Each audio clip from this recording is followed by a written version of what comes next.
আসো ভিতরে আসো। পারভেজ, পারভেজ বাসায় নেই? কি ব্যাপার, আপনারা কারা একবার বাসার ভিতরে ঢুকে গেছেন? আমরা গ্রাম থেকে আসছি, আমি পারভেজের মামা, ও আমার মেয়ে। কি আপনি পারভেজের মামা? সে কি নোংরা ড্রেস পরছে, আর এগুলো কি নিয়ে আসছেন? এগুলো মানুষ খায়? এগুলা আমার ক্ষেতের লাউ, পাতাকপি, ফরমালিন ছাড়া একদম টাটকা সবজি। এগুলো আমাদের গাছের নারিকেল, কুচি থাকলে ডাব বলে আর জোনা হলে নারিকেল বলে। এগুলো আমরা খাই না, এগুলো তো ঘরে নোংরা হয়। আমরা সুপার শপ থেকে প্যাকেজিং করা মাছ মাংস খাই, এগুলো নিয়ে বাইরে খান আপনি? আরে ঘর নোংরা হবে কেন? আমার মেয়ে সব কাজ করতে পারে, ও কুইটা কাইটা সব দেবে আনে। আমার বাইক না এগুলা খাইতে খুব পছন্দ করে। আর আপনারা কারা? আমার বাইক না পারভেজ কই? ও বাসায় নাই? ও একটা অপারেশনে গেছে, আমি ওর ওয়াইফ। অপারেশনে গেছে মানে? ও আবার ডাক্তার হইলো কবে? ওদের পুলিশে চাকরি করে, আমিও তো ডাক্তার দেখাইতে আসছি। কি খ্যাত, ও আবার ডাক্তার হতে যাবে কেন? ও একটা আসামি ধরার অপারেশনে গেছে। আমরা তো গ্রামের মানুষ, অত শত বুঝি না। কিন্তু আপনি কি? উনি আমার মা। ও, আপনি আমার বেআইন। বেআইন, আসসালামু আলাইকুম। আপনি পারভেজের মামা হতে পারেন, আপনি আমাকে বেআইন বলবেন না, ম্যাডাম বলে ডাকবেন। আপনি আমার বিয়ে হওয়ার যোগ্য? কি অবস্থা! দেখেন, ছোটবেলা পারভেজের বাবা মা মারা গেছে, তারপর থেকে আমি ওরে কোলে পিঠে করে মানুষ করছি। ও আমার ছেলের মতনই। আর শুনছি ও পুলিশে চাকরি পেয়েছে, বড় জায়গায় বিয়ে করছে, এই জন্য একটু দেখতেও আসছি। আর আমি একটু ডাক্তারও দেখাবো। বৌমা, তুমি একজন ভালো আমার ডাক্তার দেখাই দিও তো। ও আপনার ছেলের মতো? ছেলে তো না, ও এখন বাসায় নেই। আপনি এগুলো বের হয়ে যান, ও আসলে বাসায় আসবে। না, আমি পারভেজের সাথে দেখা না করে যাবো না। আর বৌমা, আমার খুব ক্ষুধা লাগছে, আমার কিছু খাইতে দাও না। তিশা, কি সব লোক ঘরের মধ্যে ঢুকছে? এদিকে আস। বাবা, তোমার এইভাবে আসা ঠিক হয়নি। তোমার ভাগনা আর ভাগনা নেই, তোমার ভাগনা বদলাই গেছে। আমার বাইকটা যদি বদলাই যাই থাকে, ওর বিচার করে তারপরে যাব। এদিকে আস, তুই। মা, তুমি আমাকে এভাবে টাইনা নিয়ে আসলা কেন?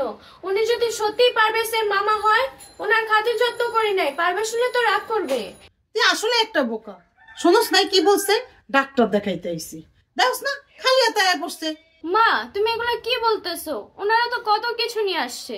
কি নিয়ে আইছে? কত কিছু, সব খেতের টাকা দিয়ে কিনতে হয় নাই। 1 কেজি মিষ্টিও তো কিনা নিয়ে আহে নাই। আর ডাক্তার যে দেখাইতেছে কোনো টাকা নিয়ে আহে নাই, সব টাকা তোর দিতে হইব। মা, তুমি ঠিকই বলছো, তাহলে এখন আমি কি করব? না, বেশি দিন থাকতে দেওয়া যাইব না। পারভেজ আসার আগেই বাড়ির থেকে করে খেদাইতে হইব। পারভেজ জানতে পারলে আবার কোনো সমস্যা হবে না? সমস্যা হইব কি লিগা? আমি আছি না? বাবা, তুমি তো দেশের বাঘা সুলতান, তাহলে তুমি ওদের সামনে অভিনয় করছো কেন? হয়তো ভালো মানুষ।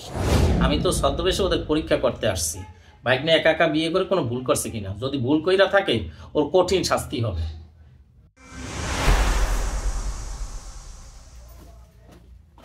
এই, তুমি আমার রুমে কি করো? তুমি জানো না কারো রুমে ঢুকতে হইলে তার পারমিশন নিয়ে ঢুকতে হয়? ভাবি, আমার গ্রামে দিনের বেলা কারো ঘরে ঢুকতে পারমিশন লাগে না। আর আপনি তো আমার ভাবি, আপনার ঘরে ঢুকলে সমস্যা। তিশা, কি হইছে? মা দেখো, ও আমার রুমে ঢুকছে আমার পারমিশন ছাড়া। পারমিশন ছাড়া ঢুকবো না? হয়তো চুরি করতে ঢুকছে। এই, কি চুরি করছিস ভাই? আল্লাহ মা, এটা কি কর? আমি কিছু চুরি করি না, আমি কিছু নেই নাই। আবার মুখে মুখে কথা কস? মা, ওই মা, আপনি আমার মারতেছেন কেন? আমি তো কিছু চুরি করি নাই। তুই কি চুরি করছিস? তাড়াতাড়ি বাইর করে দে, নাহলে কিন্তু পিঠে তোর আড্ডি ভেঙে গেলাম। বাবা, বাবা, তুমি কই? আমার বাচ্চা আমার মারতেছে। কি ব্যাপার? আপনারা আমার মেয়ের মারতেছেন কেন? মারবো না, কি করবো? আপনার মেয়ে আমার মেয়ের টাকা চুরি করছে। আপনার মেয়ে একটা চোর।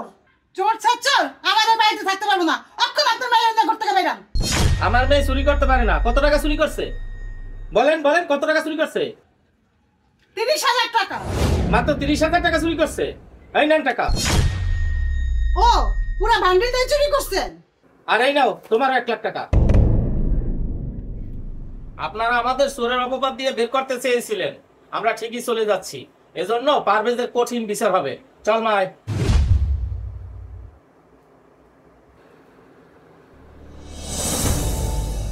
তিশা, তিশা, কি ব্যাপার, তুমি চিল্লাচিল্লি করতেছো কেন? আর তুমি সিভিল ড্রেসে কেন? তোমার পুলিশের পোশাক কই? আমার চাকরি চলে গেছে, চাকরি থেকে আমাকে সাসপেন্ড করে দিয়েছে। আমার মামা নাকি আসছে, মামা কই? হ্যাঁ, গ্রাম থেকে তোমার গরিব এক মামা আসছিল, বাসায় টাকা চুরি করছে, এই জন্য বাসা থেকে বের করে দিছি। কত টাকা চুরি করছে? 30,000 টাকা। আমার মামা 30,000 টাকা চুরি করছে।